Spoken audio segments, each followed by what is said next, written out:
What's up, everyone? Welcome to this day in Philly Sports History for February 17th, 2024. I'm your host, Jim Montgomery. Welcome to a snowy Saturday edition of the podcast. Let's start with yesterday's recap of yesterday's question of the day. I asked, what were realistic expectations for the Phillies this year? 55% of you said World Series or bust. Another 36% said playoffs. So 91% of us think that the Phillies are going to make the playoffs. I really do think that it's World Series or bust. I really like that they're acknowledging and talking about just trying to hang with the Braves in the division. And it seemed like just from, at least with the pitchers and catchers yesterday, Nola was like, we are all focused. We want to win. A lot of the position players are already starting to report, which is good. So they're going to be focused. Which is what you want. So I do think it's World Series or bust, but again, we'll have more on that when we do the Phillies preview. Just a side note, had some good cheesesteak suggestions. Lots of love for Chubby's. Jim's was another one, and that seemed to be, if you were going to go to a tourist place, that seemed to be the place to go down on South Street. Angelo's in South Philly got some love, but they're good with their pizza as well. So just had a little bit of fun with that. Everybody had their own choice on where to go. And again, I don't think you can go wrong anywhere in the city, but definitely don't go to Pat's and Gino's. Come on, Nick. You're better than that. You are better than that. Excuse me. All right. As I've been telling you all week, quick programming note with Back to the Future. It's not necessarily going to be retired, but if you notice, a lot of this stuff from Back to the Future has been getting put on this day in Philly sports history. So kind of keeping it out there for special episodes like the previews, roundtables, interviews, and things like that. Next week, I'll be sitting down with Brian Michael from A League Apart. It's an exhibition on the legacy of the Negro Leagues in Philly and the Philadelphia area, I should say. So go give that a check out. Looking forward to sitting down with him. You can find more information about it at aleagueapart.org. But doing good stuff over there. I'm excited to sit down with him next week. Best way to keep in the loop with all of this fun stuff is to subscribe to the YouTube channel, Jimbo_Mont. Let's get it up over 100, and then I'll stop bugging you. I promise. Buy some Girl Scout cookies from Ella. They'll be up. I told you they'll be live out in front of the Acme in Drescher tomorrow. But if you don't want to venture out or you're not local, hit the information in the description. It takes you right to her specific link, and you can help her out. Finally, last housekeeping note, I'm very excited to announce that the Philadelphia Sports Hall of Fame ballot for 2024 is out and being sent. I'm working with that team as well. I was lucky enough to be a part of the ballot selection committee, I guess you could call it. So we met and went through and just put the people on for this year's induction class. But get your thoughts heard. They do have a fan portion. They like to see how everything lines up with what the media does. If you go to phillyhall.org, and I'll put the link in the description, phillyhall.org/fansvoice, you can submit your own ballot, and if you are whoever gets the closest to what the real ballot is will win 2 VIP tickets to the ceremony in November. You need to vote by March 8th, so I'll have all of that in the description as well, but that's phillyhall.org/fansvoice.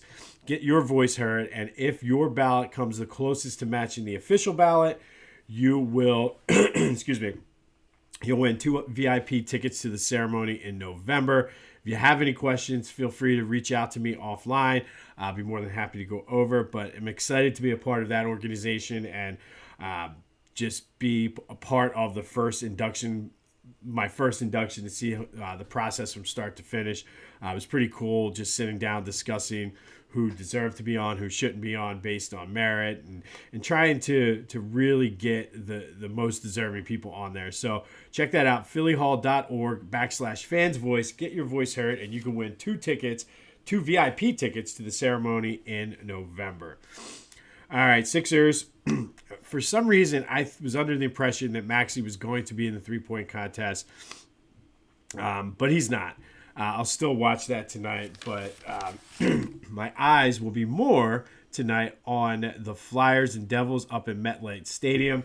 The Stadium Series, just really, there's just something about when they play the hockey outside that's just, I don't know. I feel like it's kind of the way the game was meant to play, like on a frozen pond, snow in the background, and all that other good stuff. But Flyers and Devils at MetLife Stadium tonight. And that's our question of the day. Very simple one. Are you going to watch the Stadium Series tonight between the Flyers and Devils? 267-495-8531 get you in.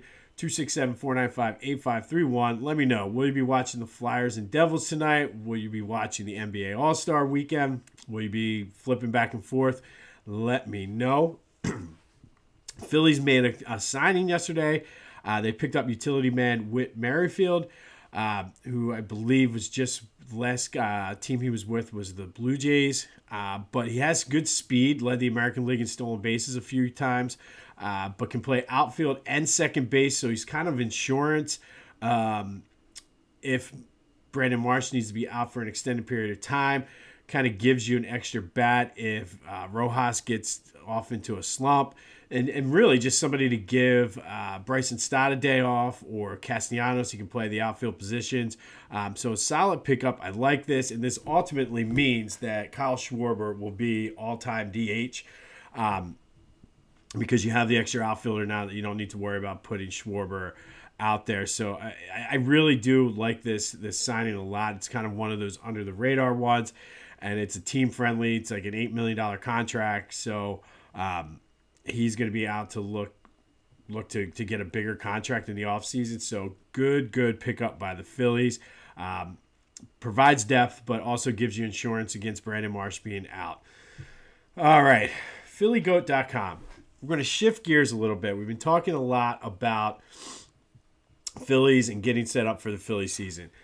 But one thing, and I know a lot of you out there, some of us are a little bit older, we don't do it as much as we used to, but we like to go out for St. Patty's Day. Philly Goat, of course, has you covered for St. Patty's Day. You got 1 month to go till St. Patty's Day, so you can order this stuff now and still get it in time to wear it out. They have the PHI Shamrock shirt with the bell in the middle. They have a Firish shirt, PH Irish, a Maggie O'Neill shirt. And then they have those amazing canvas loafers to match. Get the McGillans in men's and women's to just top it off with shamrocks all over. Go to PhillyGoat.com. Show your Philly pride and get ready. Your Philly pride, your Irish pride, whatever you want to call it. Go to PhillyGoat.com. They have you covered for St. Patty's Day. Use the promo code Jim Montgomery for 10% off your order at checkout. That's PhillyGoat.com. Promo code Jim Montgomery. Get ready for St. Patty's Day. I'm telling you, you match up the PHI Shamrock shirt with the McGillan shoes, you're good to go. I'm telling you, check it out. PhillyGoat.com. Promo code Jim Montgomery. All right, Eagles news. Special teams coordinator Michael Clay his contract has been extended, and I like that because he's definitely worked hard to improve that unit from a couple years ago that was not too good. And he's been able to really turn them around and get them where they need to be. So I like rewarding him with that. One interesting note from the Super Bowl, Kelsey on his podcast was saying that he was texting with Nick Sirianni when the Niners decided to take the ball first, and just was like, what are they doing? And talked about how the Eagles are always prepared for the situational awareness. So they would have known what to do, what the rules were, and things like that. So it's kind of one of those things. Everybody's ripping Sirianni, but something so simple as that, he has his guys prepared for. Where Shanahan, everybody talks about how great he is. He didn't have his team prepared and ultimately cost them the Super Bowl. Or potentially cost them the Super Bowl, I should say. So just one of those little nuggets that, of course, all the people on the radio who were ripping Nick Sirianni, they're not going to talk about that because, as Howard Eskin would say, it doesn't fit their narrative. But I thought that was very interesting to note that they knew, like Kelsey said, I can't believe they're doing that. We would have been prepared for that. So say what you want about Sirianni, but know that, and that's, again, those are the small things that everybody says you don't do. Andy Reid knew the rule. So just kind of leaving that out there like that. Check out my boys over at the Clashing Conferences podcast. It is their season finale this week. They did a great job this season, first year with that. I had a lot of fun when I was on there with them. So go check them out, the Clashing Conferences podcast, wherever you get your podcasts, as well as on YouTube. All right, today we're going to go back to 1941. And on this day in 1941, Philly heavyweight boxer Gus D'Orazio had his only title shot in front of 15,000 fans at Convention Hall in West Philly, also known as the Philadelphia Civic Center.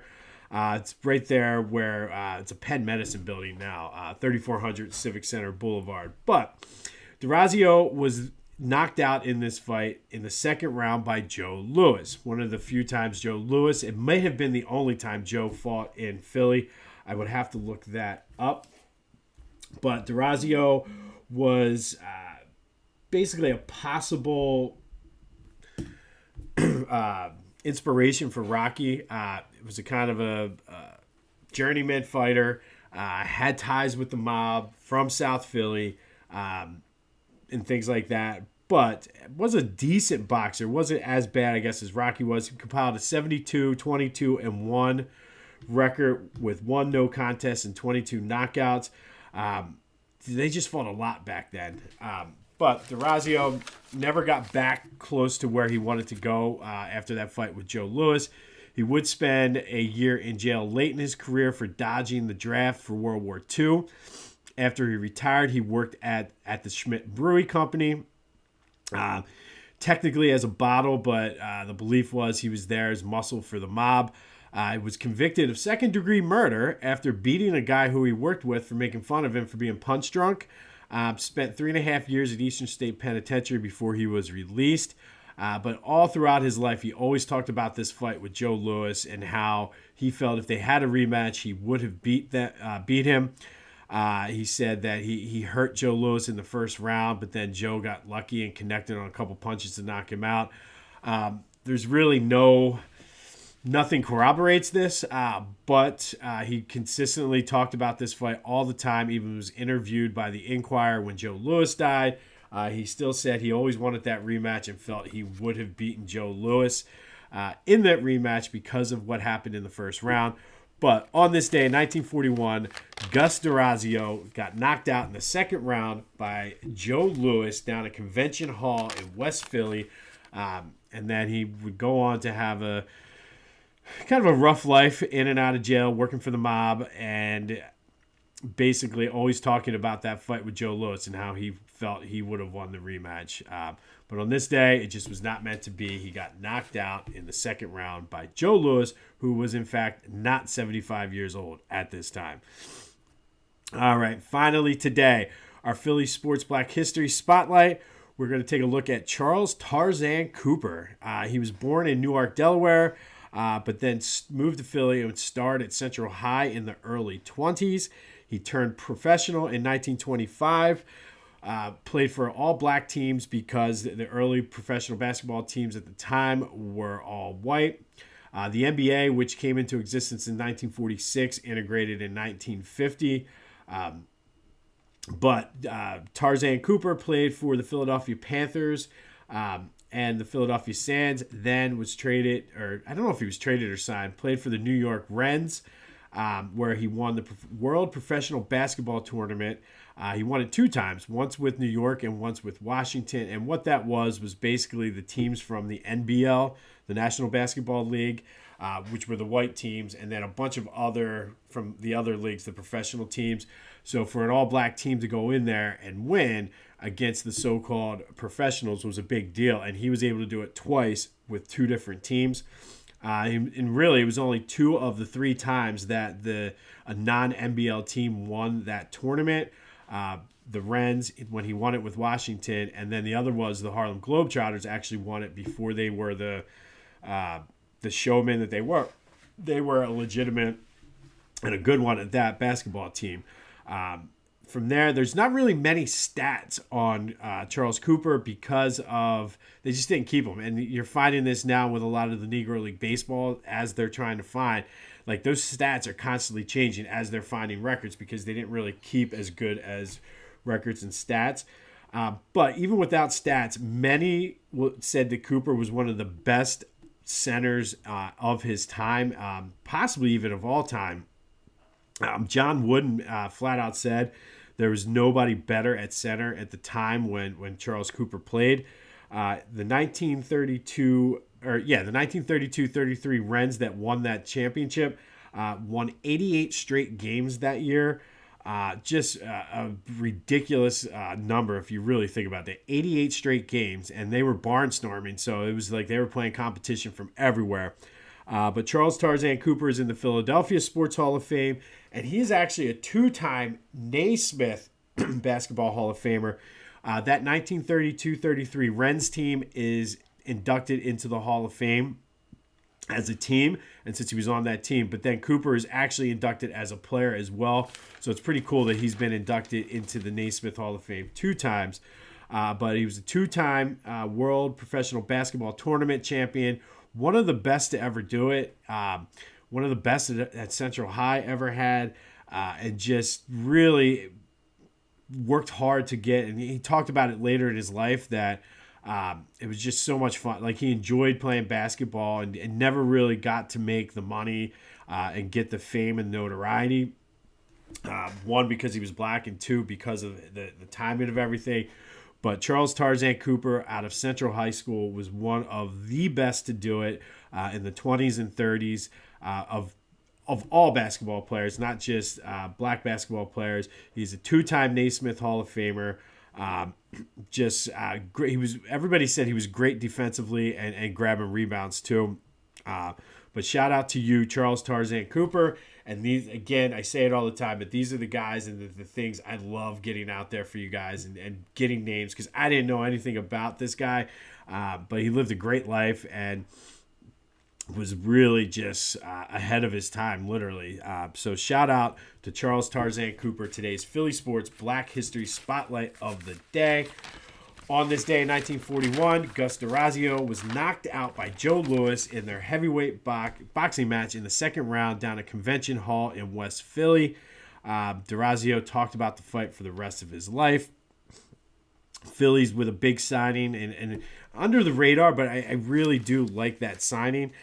Be sure to go to Philly Goat to get your St. Patty's gear.